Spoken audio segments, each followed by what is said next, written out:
Les médias, dit-on, jouent un rôle très important dans nos différentes sociétés, surtout nos sociétés africaines qui sont en quête de démocratie. Eh bien, c'est de cela qu'il va s'agir aujourd'hui dans notre émission, mais il sera surtout question d'appui de l'État au fonctionnement des entreprises de presse, au fonctionnement des entreprises de médias. Eh bien, notre thème aujourd'hui, le voici: quelle stratégie d'appui durable au développement des médias dans l'espace CEDEAO. Merci beaucoup à vous d'être avec nous pour cette émission Tribune du mardi sur la belle radio-télévision, votre chaîne panafricaine internationale.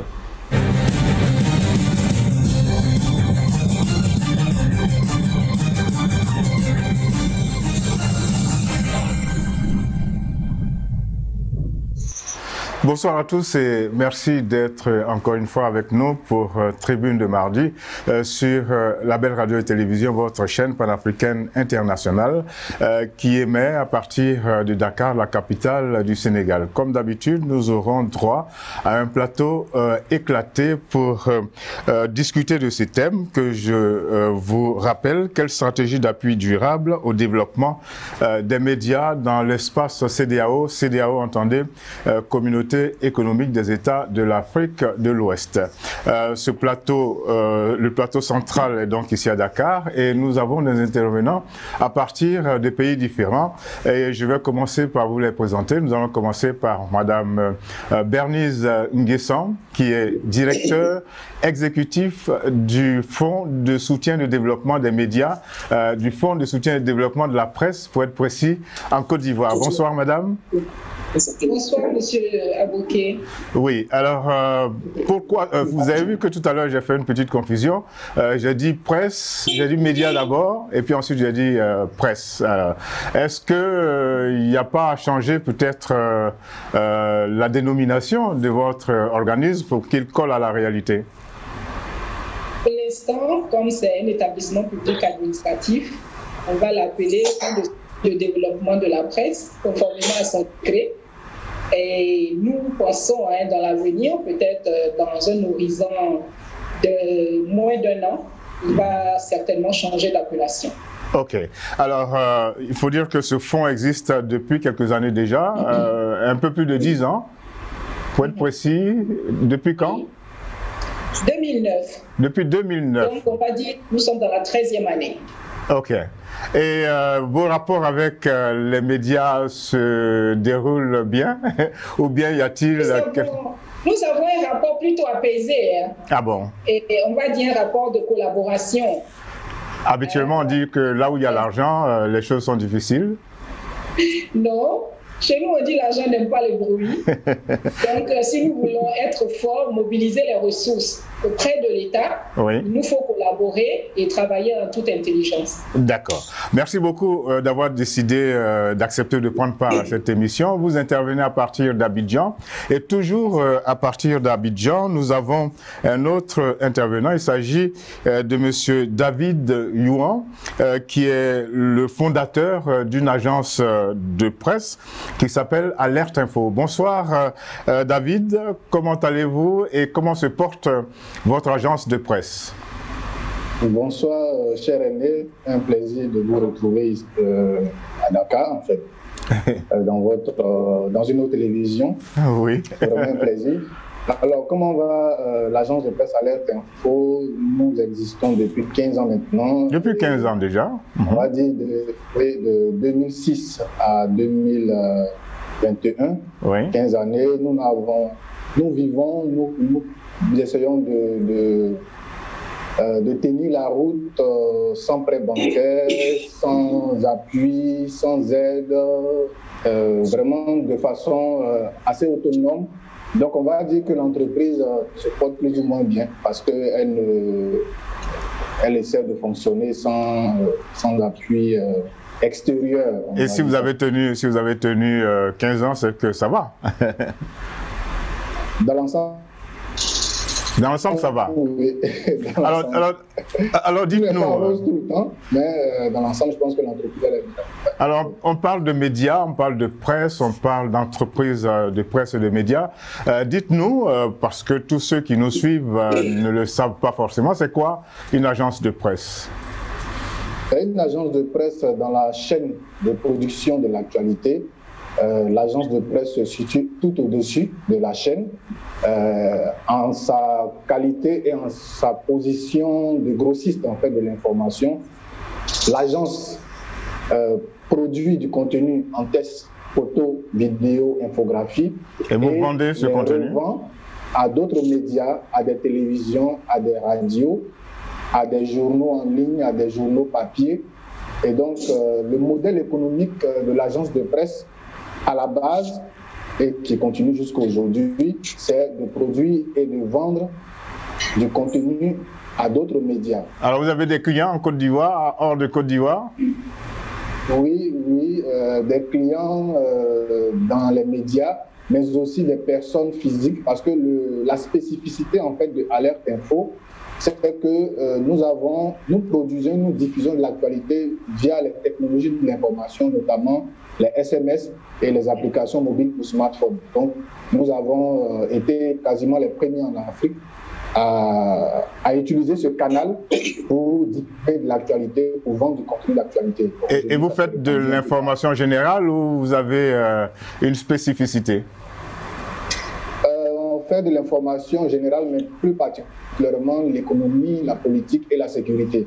Donc, ce sont les trois domaines, les trois rubriques, on va dire, qui nous intéressent le plus et qui intéressent évidemment nos abonnés. Bon, depuis ces deux, trois dernières années, nous essayons de décliner notre contenu aussi en vidéo, donc de faire des sujets vidéo pour des télévisions, toujours en restant dans l'esprit de l'agence de presse, c'est-à-dire sans coloration politique, sans ligne éditoriale, du contenu d'actualité qui peut être consommé par des téléspectateurs ou des auditeurs ou des lecteurs à travers des médias.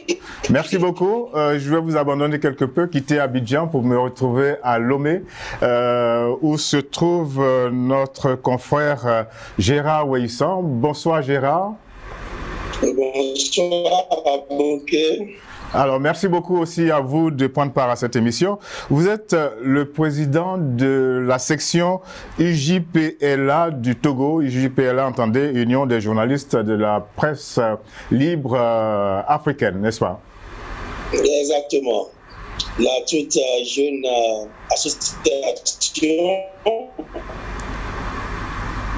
qui ne démérite pas du tout, qui fait des pas de géant. Et je suis content d'apporter ma contribution. Ok. Alors, il faut dire que vous êtes le directeur de publication d'un journal satirique. Ça marche bien, ce journal? Ça marche. Curieusement, je ressemble un peu à Alerte Info. On a pratiquement 15 ans aussi. Ah oui? Et nous sommes très jaloux de notre indépendance. Pour la simple raison que quand on est un journal satirique, surtout qui fait beaucoup de caricatures comme nous, il vaut mieux ne pas avoir d'amis parce que vous risquez rapidement d'être à court d'idées. Vous trouvez une idée sur quelqu'un, vous vous dites « Ah, ça c'est un ami, il ne faut pas que je me moque de lui », alors vous abandonnez cette idée.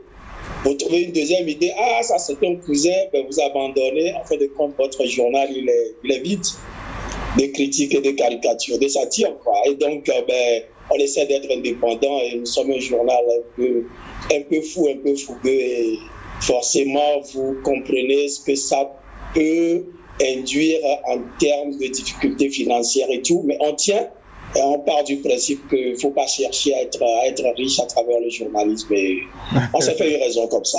Oui, ça et marche. puis les choses sont tellement difficiles, la vie est tellement dure, la vie également dans les médias est tellement difficile que des fois il faut tout simplement en rire. Votre journal s'appelle SICA, c'est-à-dire S-I-K-A et puis une apostrophe et puis A.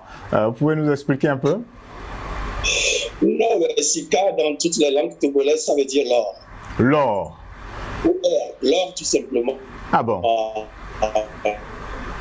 Ok, d'accord. Ok. Métal, or. le métal précieux, c'est juste l'article A, c'est l'article A, dans les langues vernaculaires.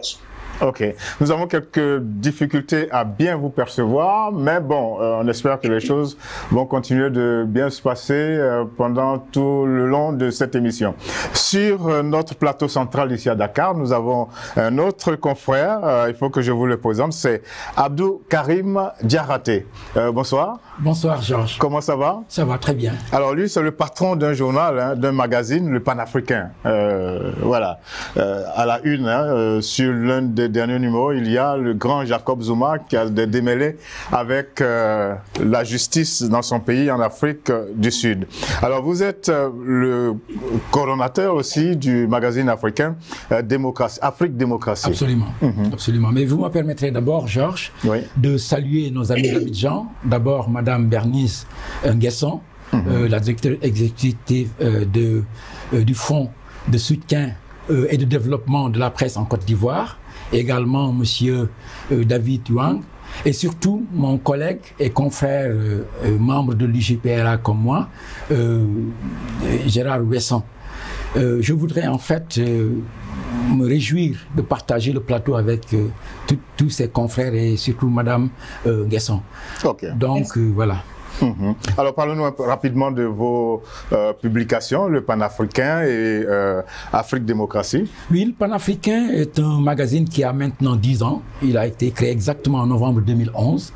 Il fait son petit bonhomme de chemin avec, bon, c'est vrai, des hauts et des bas, comme pratiquement toute la presse. C'est un mensuel? C'est un trimestriel. Un trimestriel, un trimestriel, okay, mais bon, qui survit plus ou moins.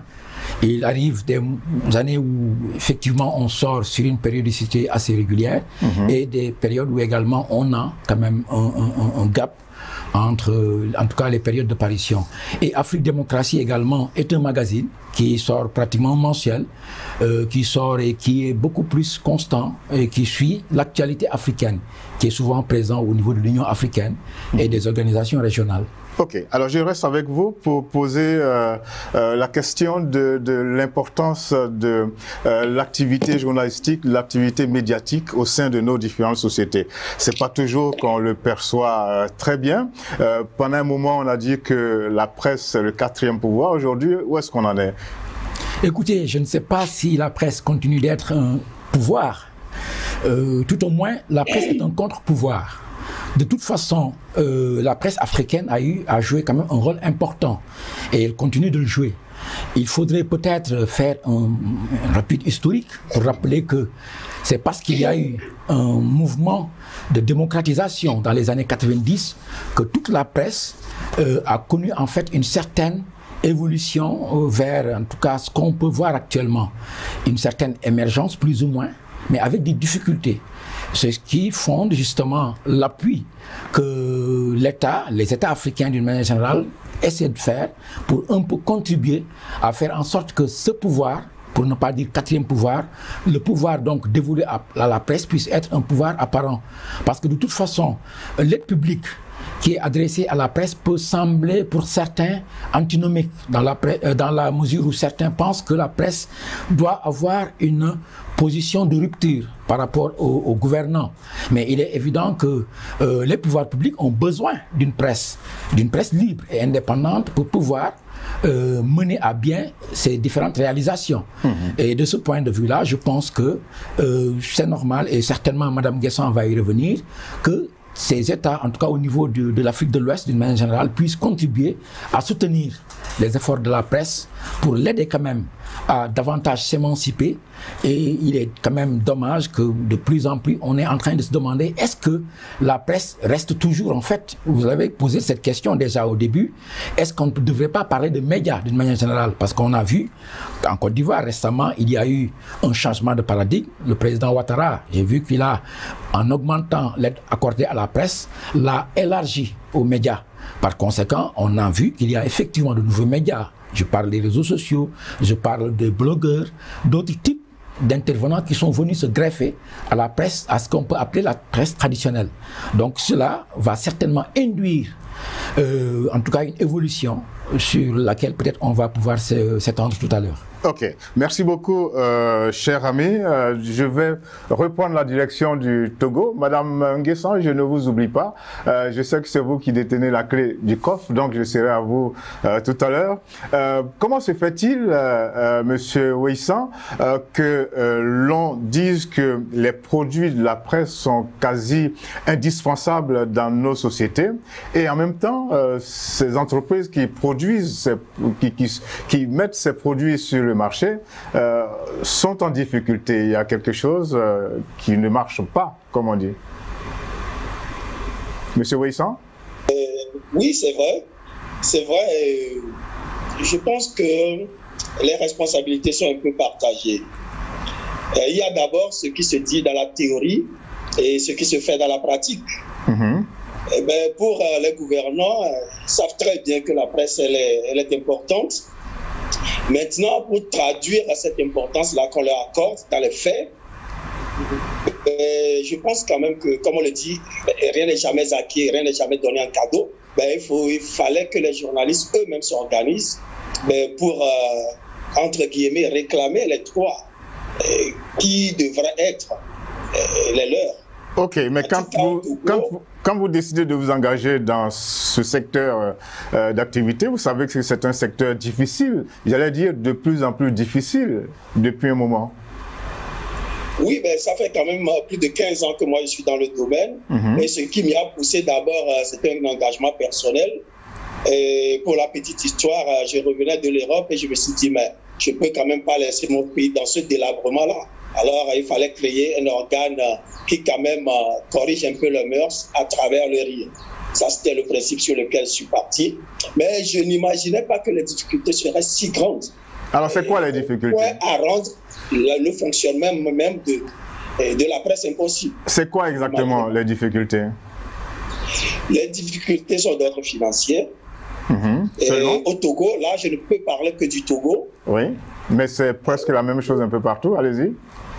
Oui, au Togo, par exemple, nous avons des difficultés pour distribuer les journaux. Oui, la distribution. Il y a des pesanteurs. Oui. Quand vous arrivez au centre-ville, vous voyez tous les genres de papier, excusez-moi, les genres, le papier hygiénique, le papier mouchoir, le papier je ne sais pas quoi, mais vous ne verrez jamais du papier journal parce que quelque part, on met la pression pour que les vendeurs à la criée ne vendent pas les journaux, pour que l'information ne se diffuse pas. Vous pensez? C'est des genres de pesanteurs qui font que, par exemple, oui. Il existe quand même des sociétés de distribution de la presse. Non, justement, c'est ça le problème au Togo. En Côte d'Ivoire, je crois qu'il y en a, oui. Et ils sont beaucoup plus évolués que nous et on les envie pour cela. Chez nous, c'est quelques commerçants, quelques individus qui ont le monopole de la distribution des journaux. Et là, ça complique énormément la tâche. Le Togo est un cas assez particulier, ça il faut le dire. Parce qu'au Bénin, je crois qu'il y a des sociétés de distribution MBB que je connais un peu bien. Je ne sais pas si ça existe toujours quand même. Voilà. Mais au Togo, il n'y a pas de structure, il n'y a pas de messagerie pour distribuer les journaux du sud au nord, parce que le Togo, c'est un triangle. Et il y a la presse nationale qui a une sorte de messagerie, qui a des véhicules qui amènent la presse jusqu'à l'intérieur du pays. Mais moi, j'ai entamé des démarches personnellement pour qu'au moins on mette les journaux privés dans ce convoi-là. On m'a dit non, pas question, nous sommes désolés, nous ne pouvons pas. Donc, il y a des gens de pesanteurs qui ont des origines plutôt politiques. Et voilà la situation de la presse quand même au Togo en ce qui concerne la distribution et les incidences financières. C'est peut-être l'occasion de lancer un appel aux hommes d'affaires parce que dans le cadre des médias, eh bien, il y a des affaires qu'on peut monter et donc voilà, il manque au Togo une bonne société de distribution de la presse. Ça existe et ça permet de glaner de l'argent. Alors, Madame Nguessan, je reviens donc à Abidjan, je reviens à vous. Vous l'avez entendu, les journalistes, les entreprises de presse, les entreprises de médias ont un certain nombre de difficultés. Difficultés dans la distribution, difficultés d'impression, difficultés dues à la mévente des journaux, etc. Et on peut dire que le fonds de soutien est véritablement un appui pour les entreprises de presse en Côte d'Ivoire. Et si il y a des équivalents ailleurs, eh bien, c'est la même chose. On va le voir concernant le Sénégal. Alors, Madame Nguessan, de quelle façon venez-vous en appui aux médias et non pas en aide? Parce que souvent, on voit aide aux médias. Voilà. Bon, alors, nous parlons effectivement d'appui parce que, on va dire, nous sommes dans un écosystème. D'accord? Il y a l'ensemble des acteurs de la chaîne de production de l'information. Et puis, il y a l'État à côté, c'est le démembrement, qui mettent en place tout ce qui est texte réglementaire, structuration, pour permettre aux acteurs de pouvoir, on va dire, jouer librement leur rôle. Et les produits de presse, effectivement, appartiennent en Côte d'Ivoire à des entreprises. Donc, en tant que produit, il y a la responsabilité de l'entreprise de pouvoir faire un produit de qualité, de chercher la satisfaction des clients à travers ce qu'on peut appeler la qualité éditoriale. Il y a la publicité, la communication autour de leurs produits. Et ensuite, il y a la question de la distribution et il y a la question également de l'impression qui rentre en ligne de compte. En tout cas, il y a beaucoup de problèmes. Notamment les salaires également des journalistes, des travailleurs. Bon, le salaire des travailleurs, ça dépend de l'entreprise. Parce qu'en Côte d'Ivoire, vous ne pouvez pas faire de la presse si vous n'êtes pas constitué en entreprise. Donc ça, c'est un aspect qui relève de la gestion interne à une entreprise. Le personnel fait partie des ressources de l'entreprise. Donc, si tu veux un produit de qualité, nous sommes au 21e siècle, pour pouvoir avoir une entreprise qui donne des produits de bonne qualité, il faut avoir un personnel motivé, un personnel compétent qui te donne, qui réfléchit et qui fait un travail de qualité pour permettre à l'entreprise de vivre et de pouvoir se développer. Donc, il y a cet aspect qu'il faut prendre en compte. Il y a l'aspect des imprimeries qu'il faut prendre en compte. Parce que les imprimeries aussi ont leurs contraintes. Il y a les distributeurs qui ont leurs contraintes. Et l'État doit faire en sorte que tout cela soit huilé et que ça fonctionne. Voilà. Donc, nous, en tant que fonds, l'État nous a indiqué des mécanismes, des leviers que nous devons utiliser. Oui. Mais sachez que vraiment, c'est ensemble qu'on peut trouver des solutions. On ne peut pas se jeter, on va dire, la responsabilité sur les uns et les autres. Ce n'est pas l'État qui gère les entreprises au quotidien. Voilà. L'État prend des textes réglementaires. L'État trouve des mécanismes d'accompagnement. Mais il y a la responsabilité individuelle, qui est l'anticipation, la recherche des produits de qualité, qui incombe forcément aux propriétaires des journaux et des chefs d'entreprise. Est-ce que, Madame Nguessan, on peut savoir combien est-ce que l'État met à la disposition des entreprises de médias, de presse en Côte d'Ivoire? Disons que par an, cette année, c'est autour de 1,3 milliard. 1,3 milliard. Oui. Et depuis 2009, nous sommes à un peu plus de 11 milliards d'appui sous forme de formation, de fonds de garantie, des subventions, on va dire, directes. Voilà, vraiment, en termes d'action, c'est ce que je peux avancer comme montant. Ok, je reviens à vous tout à l'heure. Monsieur Karim Diaraté, c'est la même chose ici au Sénégal? Oui, bon, en fait, disons qu'au Sénégal, l'aide à la presse quand même a été... Alors, vous parlez encore d'aide? Malheureusement. C'est vrai que le terme accompagnement... Vous n'avez pas parlé d'accompagnement, de soutien, peut-être plus judicieux, oui. Mais bon, en fait, en réalité, ici, les journalistes et en tout cas continuent de parler d'aide. Continuent de parler d'aide, en réalité, parce qu'en fait, le terme n'est pas péjoratif, mais il correspond plus ou moins à une réalité. Il s'agit plutôt, effectivement, non pas d'un accompagnement, parce qu'en fait, accompagnement, il faudrait penser à des mesures qui pourraient véritablement... Vous avez entendu tout à l'heure Mme Guessant, il y a un arsenal de mesures pour accompagner les médias en Côte d'Ivoire. En Côte d'Ivoire, depuis quelques années, il y a effectivement des efforts. Au Sénégal, ce n'est pas le cas? Qui sont faits. Si, quand même. Et il faut dire qu'en fait, au Sénégal, l'aide à la presse quand même remonte d'un peu plus longtemps, parce que l'aide à la presse a été adoptée depuis 1996 déjà.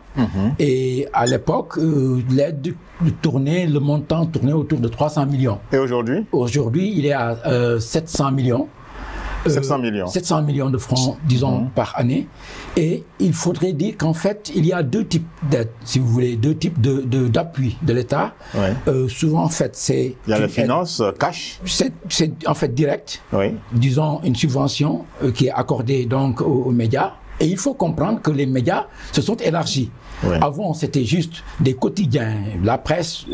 des quotidiens, des magazines, des hebdos. Absolument. Maintenant, il y a la presse en ligne, il y a des blogueurs, il y a des influenceurs, il y a plein de monde qui sont venus. Est-ce que l'audiovisuel est pris en compte? Mais bien sûr, l'audiovisuel est pris en compte. Alors, quand on voit le nombre de radios, de télé ce qui fait privées au Sénégal, qu'il y a une manne financière qui ne s'est pas tellement, disons, accrue.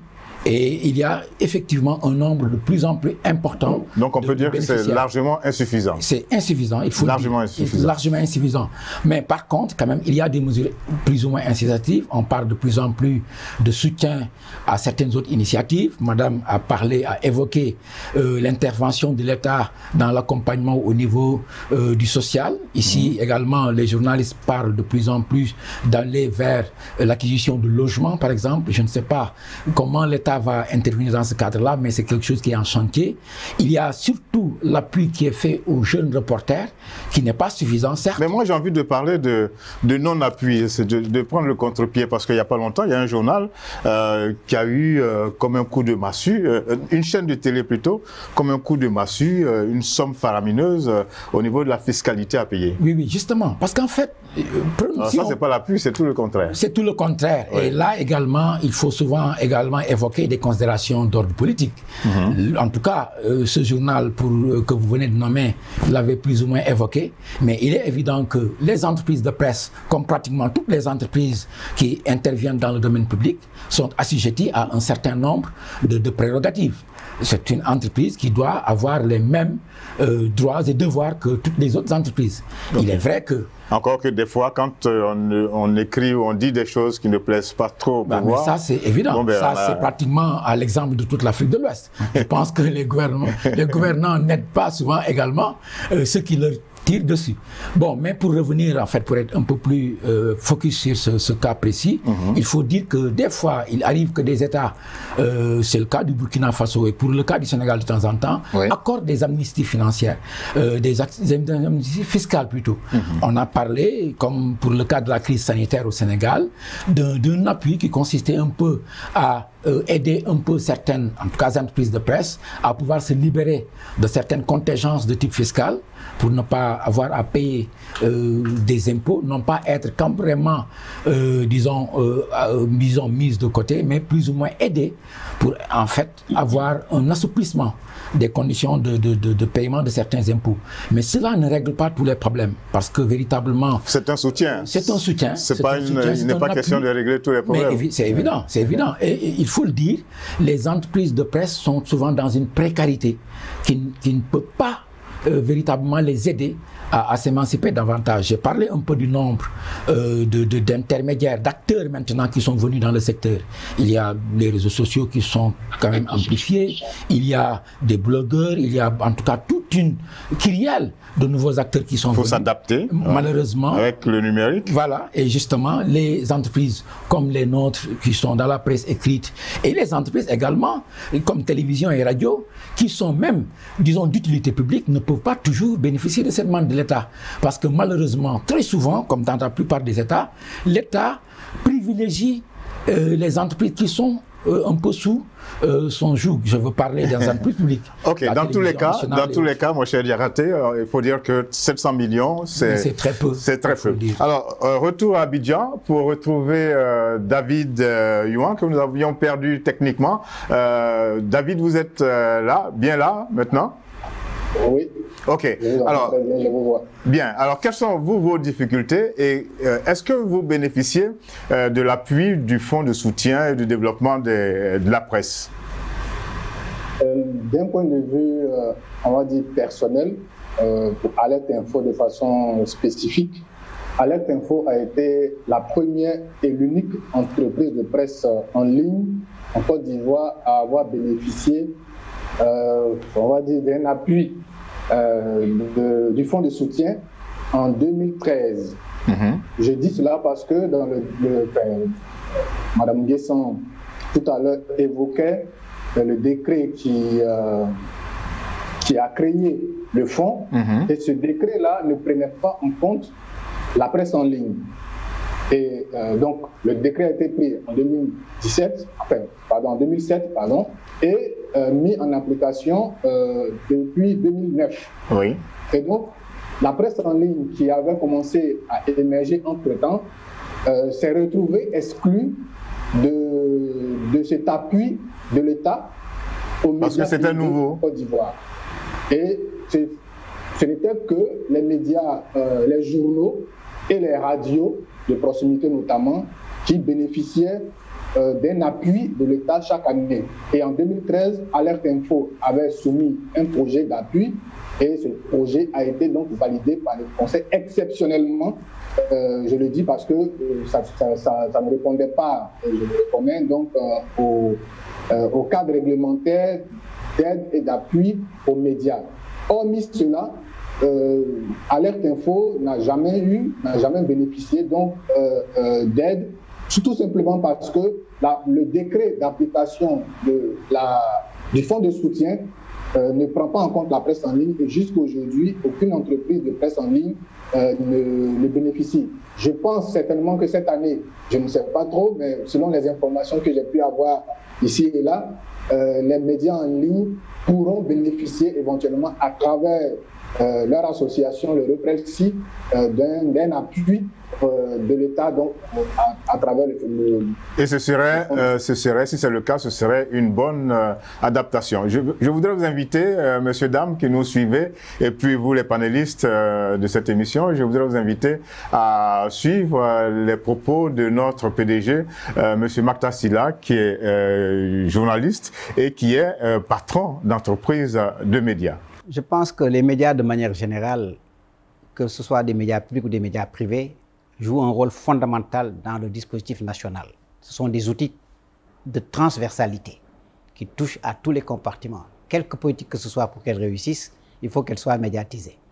Mais je pense qu'également le point de départ, c'est véritablement d'avoir une vision globale qui se traduit en volonté politique et qui permet aujourd'hui d'avoir une architecture institutionnelle où le secteur public et le secteur privé cohabitent de manière harmonieuse.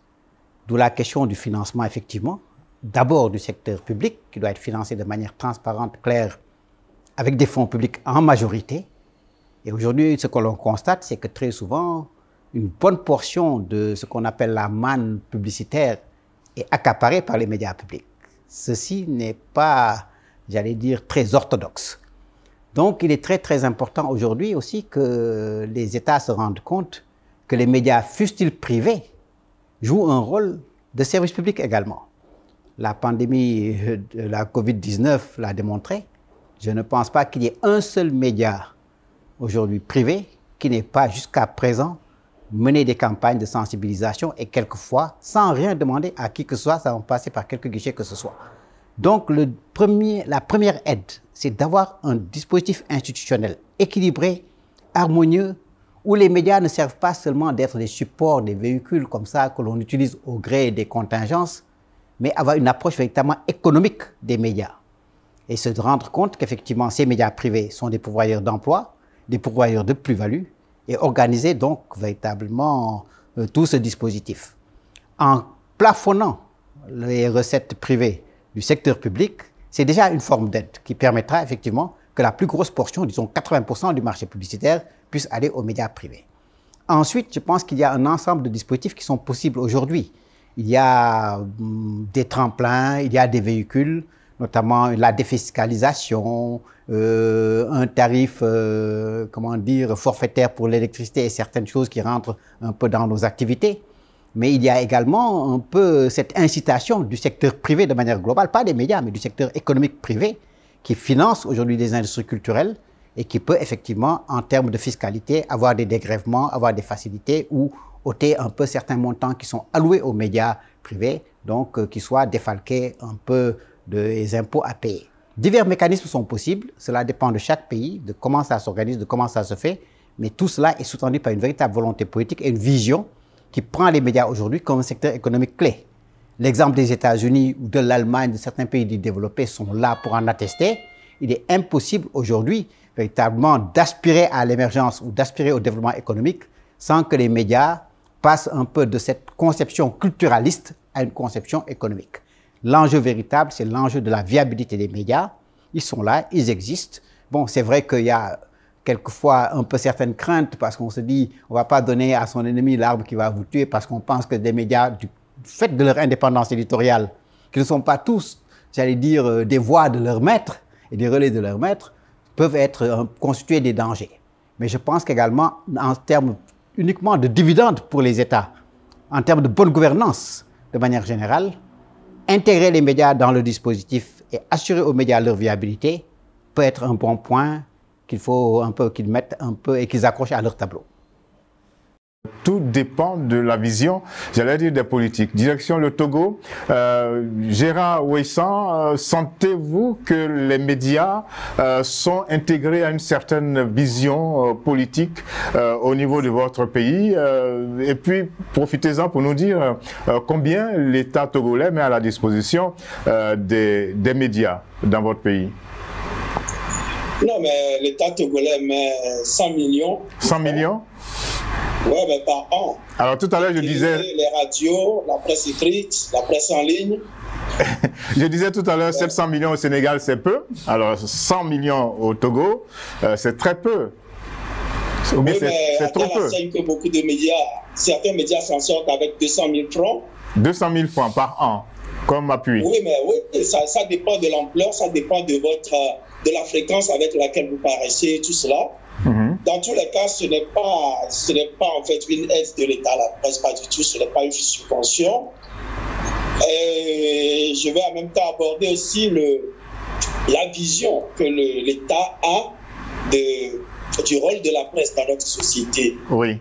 À mon humble avis, je crois quand même qu'en Afrique, il va falloir cesser de considérer les médias comme un business. Je crois que c'est un passage obligé. Vu l'État, vu le retard que les sociétés ont, je pense qu'il faut intégrer les médias à l'œuvre de développement que nous sommes en train d'entamer un peu partout en Afrique. Exactement comme on s'occupe de la santé, de l'éducation, de la société, je pense que l'information doit jouer aussi un rôle central sur un continent où les gens n'ont pas forcément la culture de la lecture. Il faut donc des instances, ou bien une instance, qui se donne comme objectif de prendre l'information, bien de prendre la connaissance, de la distiller et de la servir aux populations sous forme d'information. Ok, donc on peut dire que le Fonds de développement et de soutien de la presse en Côte d'Ivoire, qui organise ce colloque dans quelques jours, eh bien, a eu le nez creux, puisque on voit, il y a une sorte de disparité au niveau des montants quand on passe d'un pays à un autre, et cela veut dire qu'il faut faire quelque chose au niveau de la CEDEAO tout au moins. Oui, mais là, le problème est un peu plus profond que vous ne le pensez. Si je prends le cas du Togo, là, nous sommes entre journalistes, il faut parfois se dire la vérité. Allez-y. Le montant officiel de l'aide de l'État à la presse est de 100 millions. Mais officieusement, quand vous voyez des gens tirer leur tiroir pour donner 1 million à un journaliste, parce qu'il a bien écrit dans un certain sens. Bon, ça, c'est pas le soutien aux médias. Ouais, et c'est la façon dont ça se passe. Nous disons ironiquement que l'aide de l'État à la presse au Togo dépasse largement 1 milliard Seulement, c'est réparti. Il y a deux sortes d'aide dans la presse, l'aide officielle et l'aide officieuse. Et l'aide des tiroirs. C'est la tête du client, vous voyez un peu. Oui, alors dans ces conditions, on peut dire que l'appui de l'État aux médias est pratiquement inexistant et cet appui ne peut pas changer le cours des choses au niveau des médias au Togo. Oui, l'appui est très peu, c'est très minime et en plus de ça, il est injuste. C'est ça le problème au Togo. Oui. C'est très injustement réparti et ce qui est officiel, ben, il est très peu. Et ce qui est officieux est large, mais très injustement réparti selon qu'on soit aimé ou pas. Ok, merci beaucoup, M. Ouissan. Je reviens à vous, M. Diarraté Karim. Est-ce que cet appui de l'État aux médias a apporté quelque chose dans le devenir des médias? Quel bilan peut-on faire? Oui, en fait, est-ce que ça a changé, ça a contribué à changer la physionomie des entreprises, à changer le cours de la vie des journalistes? En fait, oui et non. Les conditions de travail? Si je pars tout de suite de ce que notre confrère Vincent vient de nous dire, au Togo, où l'aide tourne autour de 100 ou 150 millions de manière officielle, on voit l'exemple du Burkina Faso, où l'aide était à 250 millions, et l'aide a été portée chaque année à 400 millions, parce qu'eux, ils ont défini au niveau donc du fonds d'appui à la presse privée, un plan stratégique qui porte sur 3 ans, et pendant lesquels c'est 400 millions qui ont été donnés chaque année. Maintenant, le bilan, est-ce que cette aide, que ce soit, disons, 700 millions au Sénégal, 900 millions ou pratiquement 1,3 milliard en Côte d'Ivoire et un peu plus de 100 millions au Togo, qu'est-ce que cette aide a apporté réellement aux entreprises de presse? Écoutez, je pense que ce serait difficile d'apprécier ça en termes de plus-value pour les entreprises de presse. Dans la mesure où très souvent, ce ne sont pas les acteurs véritables, disons, qui portent l'information aux populations qui en sont bénéficiaires, mais très souvent, on le dit, ce sont les patrons de presse qui peut-être peuvent en bénéficier. Et là, je vais un peu encore modérer, dans la mesure où très souvent, l'aide n'est pas destinée à faire fonctionner les entreprises, mais à, disons, quelque part aider aux équipements, aider un peu à faire en sorte qu'au niveau de certaines... aider aux équipements, c'est déjà aider au fonctionnement. Absolument, quelque part, mais disons qu'en réalité, si on veut aider, certains le disent, il faut aller vers ceux qui vont apporter l'information et qui la traitent. Parce qu'il n'y a pas seulement les journalistes ou autres, il y a les techniciens. Bien sûr. Il y a donc tout ce qui effectivement contribue à la diffusion de l'information. Mais le grand problème, ce n'est pas ce que l'État donne, effectivement, mais c'est que l'État permet plutôt. Il faut que l'État puisse laisser un canevas aux entreprises de presse pour qu'elles puissent jouer leur rôle. Parce qu'à l'instar du pouvoir judiciaire, la presse a quand même un rôle fondamental à jouer. Oui, on l'a dit en début d'émission. On l'a dit, et il faut que ce rôle soit accepté.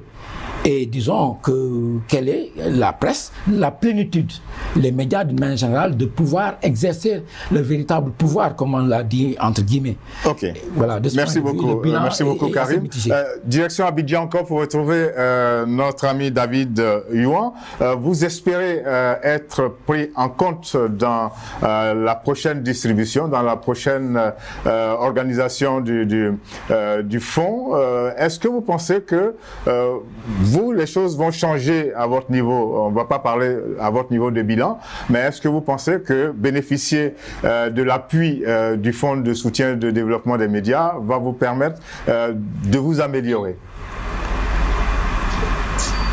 Pour les médias en ligne, je parle d'une façon générale pour les médias en ligne, pas spécifiquement de Alerte Info, c'est toujours une bouffée d'oxygène, on va dire, pas se voiler la face, quand on reçoit quelque chose auquel on ne s'y attendait pas, quand on a un appui qui nous aide quelque part à avoir des équipements, à pouvoir éponger quelques dettes, ce n'est pas toujours mauvais. Mais moi, de mon point de vue, ce type d'aide-là ne peut pas, c'est pas périn en fait, ça ne peut pas avoir un impact périn pour le développement des entreprises de presse d'une façon générale et même pour leur viabilité. Tout à l'heure, il y a deux éléments que votre PDG a évoqués et que je partage entièrement, que nous avons nous-mêmes ici en Côte d'Ivoire essayé de proposer au pouvoir public. Le premier élément, c'est la défiscalisation. Il faut ce type d'accompagnement pour les entreprises de presse d'une façon générale. Donc, essayer dans le code des impôts de la Côte d'Ivoire, et même au-delà de la Côte d'Ivoire, définir une fiscalité spécifique à notre secteur d'activité. Voyez-vous qu'un secteur qui est aussi précaire, comme la presse, comme les médias... Mais aussi indispensable, ouais. Parce qu'il faut toujours dire les deux. Ouais. Exactement. Est assujetti au même type d'impôt, avec les mêmes taux que toutes les entreprises qui exercent dans tous les secteurs, comme dans les banques, les assurances, enfin tous les secteurs qui ont plus, qui génèrent plus de revenus. Pour moi, c'est disproportionné, ce n'est pas logique. Donc il faut une fiscalité spécifique aux entreprises de presse. On avait même dans ce sens-là organisé un séminaire ici en Côte d'Ivoire en 2016-2017. Et on avait proposé, fait des recommandations au ministère de la Communication et donc au gouvernement via notre ministère pour alléger un certain nombre d'impôts concernant les entreprises de presse. Le deuxième élément, c'est la répartition de la manne publicitaire. Aujourd'hui, moi je parle plutôt de la publicité institutionnelle. Cette publicité institutionnelle n'est pas répartie d'une façon équitable, elle n'est même pas répartie de façon logique ni équitable. On donne c'est plus des contacts, des réseaux et tout, et ça ne répond à aucune logique. La logique aurait voulu que, par exemple... Et sur ce plan-là, vous qui êtes privé, vous vous battez avec l'État qui a d'autres moyens, avec les organes de l'État. Oui. Exactement, qui ont d'autres moyens et tout. Donc, pour moi, les deux leviers qui peuvent permettre aux entreprises de presse en Côte d'Ivoire et même dans la sous-région d'assurer leur viabilité, de stabiliser un tout petit peu leur viabilité économique, c'est vraiment d'une part, pour le résumer, défiscaliser, créer un type d'impôt spécifique à notre secteur, et puis d'autre part, essayer de répartir la manne publicitaire de façon équitable. Pour moi, c'est plus ça, un appui, que de recevoir de temps en temps quelques ordinateurs, quelques imprimantes, des appareils photo et tout. C'est pas très pérenne pour moi. Merci beaucoup David, mais ce n'est pas rien non plus. Madame Nguessan, je reste à Abidjan avec vous. Le thème de cette émission, c'est le même que celui du colloque que vous allez organiser dans quelques jours. Quelle stratégie d'appui durable au développement des médias dans l'espace CEDEAO? Alors, si vous avez trouvé bon d'insérer dans cet intitulé le mot durable, c'est que, au niveau du bilan des activités, on n'a pas encore atteint ce qu'on veut, c'est-à-dire faire en sorte que les entreprises de presse, les entreprises de médias soient viables. Madame Nguessan, oui. Oui. Vous savez, même une entreprise qui est viable, qui fait des bénéfices, s'interroge toujours pour savoir comment mieux faire. Voilà. Donc, vraiment, c'est dans la dynamique de la viabilité, d'une meilleure rentabilité des entreprises que les organismes d'aide publique aux médias ont décidé de se retrouver pour partager leur expérience. Parce que, on va dire, on a déjà eu des contacts avec les unes avec les autres pour savoir ce qui se faisait dans chaque pays, pour voir un peu qu'est-ce qu'il faut copier, on va dire qu'est-ce qu'il faut adapter ou qu'est-ce qu'il faut de ce qui se fait de bien chez les autres. Voilà. Et au cours également de ce colloque-là, nous voulons essayer de mutualiser, en tout cas, on va dire, les façons de travailler, nos moyens pour apporter un appui. Vous allez vous constituer un réseau? Voilà.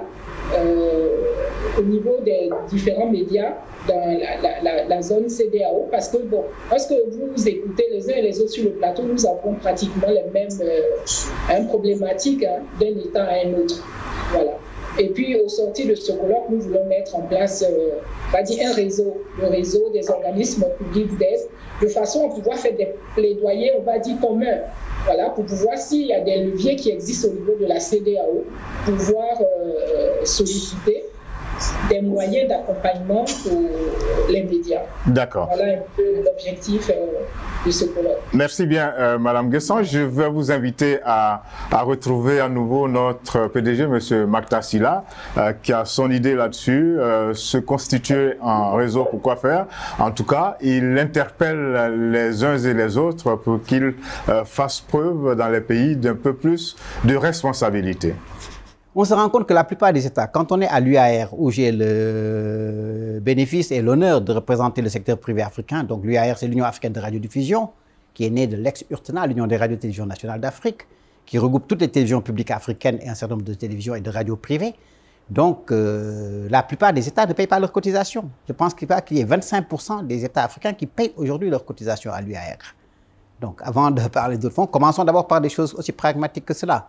Ensuite, au niveau national et au niveau local, c'est vrai, il y a certains gouvernements qui font des efforts. Il y a des gouvernements qui ont défiscalisé quelquefois, qui ont fait des dégrèvements, qui ont fait des moratoires, etc., etc. Donc, tout cela est important. Mais je crois qu'il faudrait qu'au niveau national, d'abord, à tous les niveaux, qu'il puisse y avoir dans les cahiers de charges des obligations de service public qui sont rémunérées par l'État. Ce n'est pas parce qu'on est privé qu'on n'est pas rémunéré. Aujourd'hui, qu'est-ce qui fait des routes et ne sont pas rémunérés? Qui fait aujourd'hui un certain nombre d'infrastructures? Quels sont les gens qui construisent les hôpitaux aujourd'hui ou les structures, les entreprises? Elles sont rémunérées. Il ne faut pas partir de l'idée. En Afrique, très souvent, il a été ancré dans les mentalités que les médias, c'est de la gratuité. Il faut rompre avec cette conception-là. Et ensuite, une fois que c'est fait au niveau national, effectivement, il faut avoir des fonds de convergence, avoir des fonds qui permettent aujourd'hui donc de financer de manière plus transversale, plus intégrée. Tous les organismes sous-régionaux peuvent y contribuer. Elles ont besoin de communiquer, elles ont besoin de se faire connaître, elles ont besoin de faire connaître leurs activités, leurs résultats, leur impact, de sensibiliser, de faire adhérer les populations pour que les gens ne pensent pas que toutes ces institutions, comme le disait l'autre, ce sont des machins. Et je pense que de ce point de vue, il est important qu'il y ait un peu ces fonds. Et dans une approche économique réelle, dans une approche où on pense que l'Afrique a quand même une carte essentielle à jouer en termes d'industrie culturelle, il est important d'avoir des fonds et des mécanismes de soutien à la production audiovisuelle. Pas seulement aux médias directement, mais à tous les acteurs des médias. Des cinéastes, les créateurs, etc. Et quand je parle des créateurs, je parle aux designers, les tailleurs, les gens qui font le costume, toute la chaîne, toute la gamme. Et se rendre compte qu'effectivement, ce secteur comporte des potentialités énormes, des possibilités énormes en termes de métier. Et que l'une des manières de lutter contre le chômage peut passer par l'industrie des médias aujourd'hui. Et on ne peut pas également relever le challenge numérique, briser le fossé digital, saisir les opportunités qu'offre aujourd'hui le digital, si aujourd'hui on ne renforce pas les médias de manière générale, notamment les médias privés.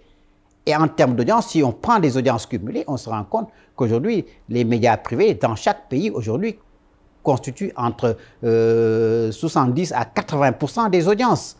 Donc, on ne peut pas ne pas tenir compte de ce paramètre et de ce facteur qui est essentiel dans toute politique qui se veut une politique d'émergence.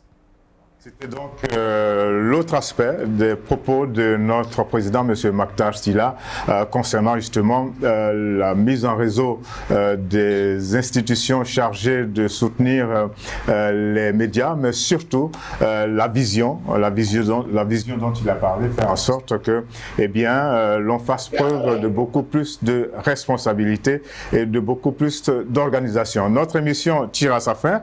Nous allons faire un dernier tour de table, commencer par le Togo. Monsieur Gérard Ouissan, quels sont vos souhaits, quels sont vos vœux par rapport à votre pays? Vous avez bien dit les difficultés. Maintenant, allons-y pour ce que vous souhaitez.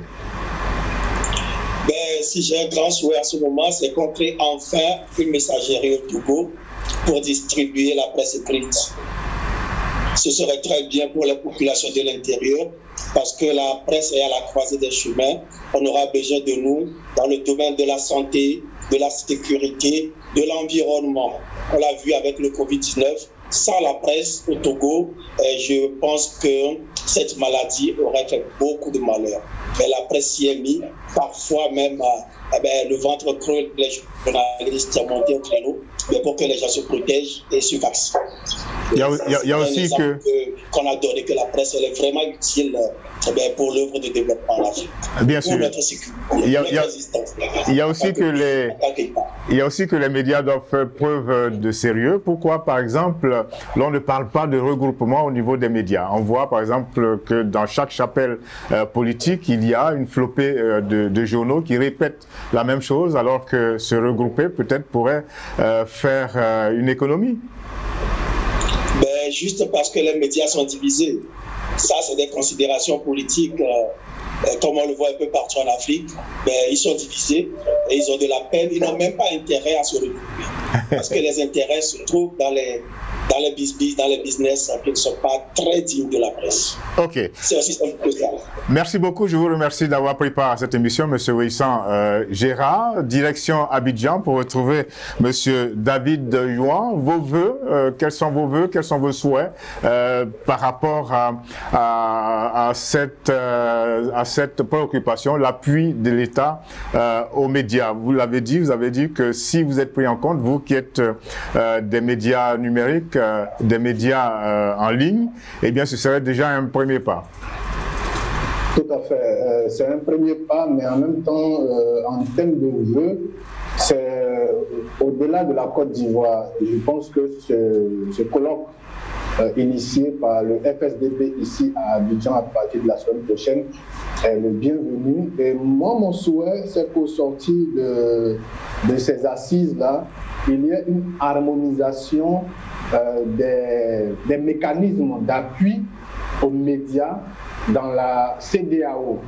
Je le dis, non pas parce que mon entreprise est présente au Burkina Faso, au Mali et au Cameroun, nous étions au Sénégal, mais parce que d'un pays à un autre, c'est vrai que les réalités sont différentes, mais s'il y a une certaine harmonisation des mécanismes, ce serait bien. On a déjà la CEDEAO qui tout ce qui est économique, tout ce qui est politique, décision politique, on a l'UEMOA.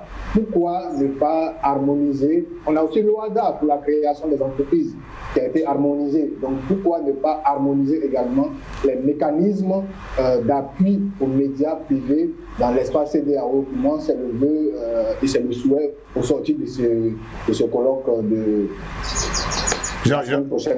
J'ai envie de dire à votre suite, pourquoi pas, puisque l'on parle beaucoup d'intégration. Votre mot également, Monsieur Karim Diaraté. J'adhère parfaitement aux contributions de mes confrères. Il faudrait qu'au niveau de l'espace CEDEAO, en plus de cette harmonisation qui est nécessaire, qu'il y ait une prise en compte des desiderata de la presse d'une manière générale et faire en sorte, comme avec la crise sanitaire, de la pandémie de Covid-19, faire que la presse puisse jouer un rôle majeur dans la résolution de certains problèmes. Je pense à l'extrémisme violent, par exemple. La CEDEAO éprouve d'énormes difficultés à faire adhérer l'ensemble des populations. On parle de plus en plus de CEDEAO des peuples, opposé à une CEDEAO des chefs d'État. Et cela serait véritablement, de mon point de vue, quelque chose de magnifique. Faire en sorte que les entreprises de presse puissent, comme avec donc la crise sanitaire, puissent intervenir donc dans la problématique même de la solution à la crise sécuritaire, avec toutes les menaces et défis donc qui sont là au niveau de l'Afrique de l'Ouest, et que cette presse soit davantage outillée avec des instruments de mesure suffisamment adéquats, et faire en sorte aussi que les États puissent faire confiance aux entreprises de presse d'une manière générale pour que cette presse puisse jouer véritablement son rôle. Parce qu'il ne faut pas qu'on oublie que la presse, les médias jouent un rôle important dans la consolidation de la démocratie. Absolument, absolument. Ouais, et c'est un rôle qui devrait être intensifié donc par l'ajout de moyens substantiels. Et c'est en cela que véritablement le colloque que Mme Nguessan et le Fonds de soutien et de développement de la presse, en tout cas Côte d'Ivoire, va organiser très prochainement, va contribuer. C'est une dynamique que j'encourage et qui va certainement permettre quand même à la presse ouest-africaine davantage de s'ouvrir au monde et d'avoir véritablement les outils de son émergence. Ok, merci beaucoup, chers confrères. Le dernier mot vous revient, Madame Nguessan. Vous les avez entendus, les montants qui sont alloués aux médias ne sont pas suffisants. Il faut aussi faire en sorte que l'argent vienne directement ou les moyens viennent directement. En tout cas, les médias, les journalistes, les entreprises de presse attendent beaucoup des organismes de soutien au développement de la presse. D'accord. Moi, je voudrais souhaiter aux médias qu'ils continuent en Côte d'Ivoire, en tout cas, à travailler à leur rentabilité et à leur crédibilité aussi, pour qu'ils puissent occuper leur place, que personne ne peut prendre. Hein. Voilà. Okay. Que nous, au niveau du fonds, nous avons mis en place des indicateurs d'évaluation du développement. Voilà, parce que chaque fois la question est posée, quel est votre impact? Aussi, nous avons jugé nécessaire de mettre en place ces indicateurs, comme ça, de façon périodique. Hein, ces indicateurs seront renseignés et on pourra effectivement être des espèces d'alerte, voilà, pour attirer en interne au niveau du fonds des pouvoirs publics et sur les informations qui seront mises à la disposition, on va dire des médias eux-mêmes qui sont les usagers du FSDP. Je voulais en profiter de votre micro pour dire merci au ministre de la Communication et des médias et de la francophonie en Côte d'Ivoire, M. Amadou Libali, sous l'égide duquel se fera ce colloque. Tous les travaux préparatoires ont été suivis, en tout cas par ses collaborateurs.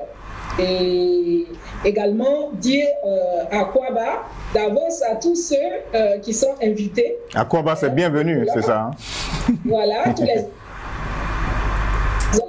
les organisations professionnelles des éditeurs, les organisations professionnelles des journalistes des pays de la CEDEAO qui sont invités. Nous les attendons avec impatience. On sera enchanté de les avoir avec nous pour partager les différentes expériences et faire des propositions pour que les médias vraiment soient des médias, on va dire, dont on est fier. Voilà, soit ce qu'on attend véritablement des médias dans l'espace CEDEAO.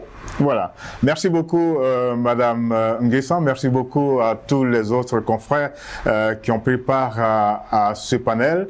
Pour notre part, en guise de conclusion, on peut le dire et l'affirmer, il n'y a pas de développement sans développement des médias. Merci encore, messieurs, dames, d'être restés en notre compagnie. Au revoir et à bientôt pour un autre numéro de Tribune du Mardi.